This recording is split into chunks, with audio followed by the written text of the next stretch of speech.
भगवत कृपा से काम मिटाए जाते हैं, कामना रहित हुआ जाता है। यही तो धोखेबाजी चल रही है। अभी एक किसी ने प्रश्न किया था कि हमारे साथ कोई धोखा कर रहा है, तो हमने उनसे ये प्रार्थना की कि तुम्हारे साथ धोखा बाहर से नहीं हो रहा, अंदर से हो रहा है। तुम्हारी बुद्धि तुम्हें धोखा दे रही, तुम्हारा मन तुम्हें धोखा दे रहा, तुम्हारा तन तुम्हें धोखा दे रहा, तुम्हारी इंद्रियां तुम्हें, इन धोखेबाजों को देख पा रहे हो? कामनाओं की कभी पूर्ति हुई है क्या? और कामनाएं शुभ अशुभ कर्मों के अनुसार। अगर आपने कामना की मुझे इतना अर्थ मिले, आपका पुण्य नहीं तो नहीं मिलेगा आपको। आपने सोचा कि ये नष्ट हो जाए, आपका इतना प्रताप तेज नहीं, नहीं नष्ट होगा। ये कर्म भूमि है। एक बल है, भगवान का आश्रय लेकर अच्छे आचरण करते हुए नाम जप करो। अब वो बचाएंगे आपको दुखों से।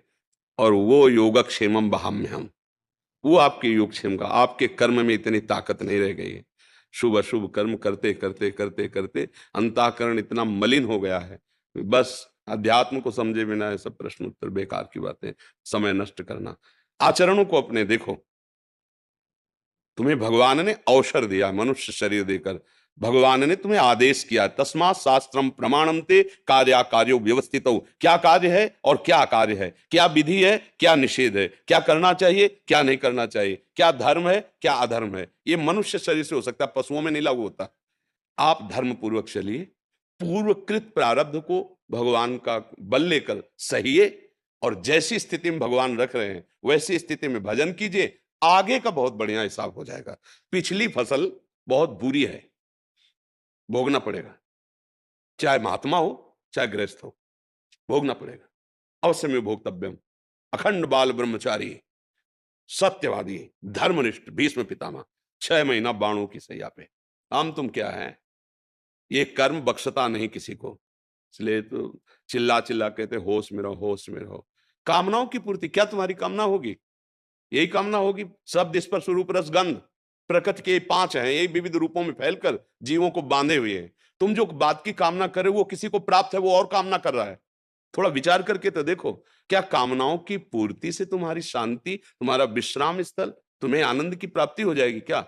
हम सोचते हैं कि 1 लाख मिल जाए तो हमारा काम बन जाएगा, और किसी के पास 100 लाख है लेकिन उसका काम नहीं बना, वो और कामना कर रहा है। किसी के पास 100 करोड़ है, वो उसमें तृप्त नहीं है, वो और ये क्या चल रहा है माया का लीला। यही बात समझना है। जथा लाभ संतोष सदा, काहू सो कछु न चो। मेरे कर्म के अनुसार मुझे जैसा रखा जाए, पर अब मैं चूकूंगा नहीं, अधर्म आचरण नहीं करूंगा और भगवान का नाम जप करूंगा। जैसी परिस्थिति होगी उसको सहूंगा। हे प्यारे, अब अपना विस्मरण मत कराना। ये बात कर लो, जीत जाओगे, सारी कामनाएं पूर्ण हो जाएंगी। पूर्ण का मतलब शांत हो जाएंगे। अब कछुनाथ न चाहे मोरे, ये हृदय में आए बिना कामना किसी। अब आप देखो कितनी बड़ी बात, देवराजेंद्र पद बहुत बड़ा पद है। त्रिभुवन पति, देवताओं का स्वामी है। एक अप्सरा उतरे तो ऋषि मुनि को भी आकर्षित कर दे, ऐसा इतिहास साक्षी है। और वो देवराजेंद्र गौतम ऋषि के आश्रम में जाता है, भेष बदलता है और गलत आचरण करता है। मतलब समझो, वहां की एक अप्सरा जो उनके अधीन है, वो यहाँ आती तो ऋषि मुनियों के मन में भी विक्षेप पैदा कर देती है। ऐसे वैभव को भोगने वाला भी वहां तृप्त नहीं है। मृत्यु लोक के एक महात्मा की पत्नी की तरफ गलत दृष्टि, गलत मतलब क्या निकला? ये जो कथाएं हैं इनका मतलब क्या निकला? बिना भगवान के भजन के आनंद के ये मन शांत होने वाला नहीं। चाहे त्रिभुवन का वैभव मिल जाए तुम्हारे पास, तो बहुत छोटी छोटी वस्तुएं होंगी। हम त्रिभुवन पति की बात कर रहे हैं, जिसके यहाँ की सुंदरियां ऐसी हैं कि अगर उतर जाए यहाँ तो बड़े बड़े महात्माओं के चित्त में क्षोभ पैदा कर देती है, जो जितेंद्री रहे हैं। तो भाई एक बात समझ में आई है, सुखी मीन जिम नीर अगाधा, तिम हर शरण न एको बाधा। भगवान का आश्रय लेकर जैसी परिस्थिति हो, राधा राधा राधा राधा, अब आगे मंगल हो जाएगा। ये हमारी जो आज की समाज नहीं, वो भटक रही है। बिल्कुल ब्राह्मण है ना, लिख लेना, तुम्हारा पुण्य का संयोग जुड़ जाए तो तुम्हारा काम बन जाएगा। तो तुम्हें लगेगा कि बाबा जी ने काम बना दिया, वो जादूगर ने काम बना, कोई नहीं, तुम्हारा पुण्य। और जिस दिन तुम्हारा पाप कर्म वर्तमान का और पीछे जुड़ेगा ना, किसी की ताकत नहीं कि रोक ले। दशरथ जी बाण शब्द वेदी मारा श्रवण कुमार के, तो जैसे पुत्र वियोग में वो मरे, ऐसे महाराज हा राम कह के राम जी को याद करते हुए अपने प्राण त्याग दिए, और उन्हीं राम जी की गोद में जटायु प्राण त्याग रहा है। भगवान का सानिध्य उस समय प्रगट में दशरथ जी के पास नहीं हुआ, लेकिन जटायु को भगवान गोद में रख। बात समझो क्या कर्म बना। सिया जी के लिए उसने अपने प्राणों की बाजी लगा दी। तो भगवान की गोद में शरीर, चूक हो गई, श्रवण कुमार के बाण लग गया, तो महाराज को तड़प तड़प के वैसे वियोग में तुम भजन कितना करोगे? वो भगवान के बाप बनने का सौभाग्य, बाप जी बने नहीं, दशरथ जी भगवान राम के पिताजी बने नहीं। हमारी बात को समझ लो, अगर आप बुरे कर्म करोगे, कोई नहीं देख रहा, आप देख रहे हो, आपका मन देख रहा है, वही आपको दंड देगा। मन मन आपको दंड देगा, हर समय जलाता रहता है। जैसे गलती हो गई ना, हर समय जलता रहता है, फिर वही गलती करवाता है, फिर जलता रहता है, फिर जब बार बार ऐसा होता है तब वो सलाह देने लगता है, इससे अच्छा मर जाओ।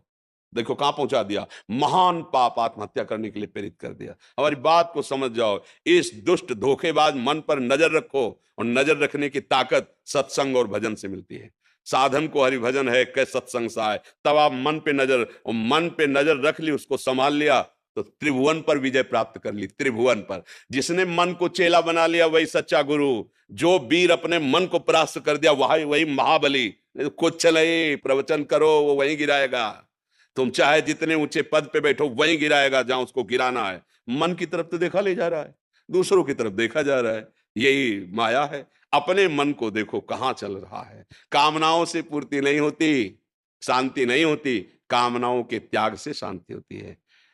गोस्वामी जी सरल भाषा में लिख रहे हैं, बिन संतोष ना काम न साही, अछत काम सुख सपने हूं नाही। खुली बात कर ले, जब तक कामनाएं स्वप्न में सुखी नहीं हो सकते, संतोष धारण करो। कामना संतोष कैसे? जैसे भगवान की इच्छा, और नाम जप करो, उसी से मंगल हो जाएगा।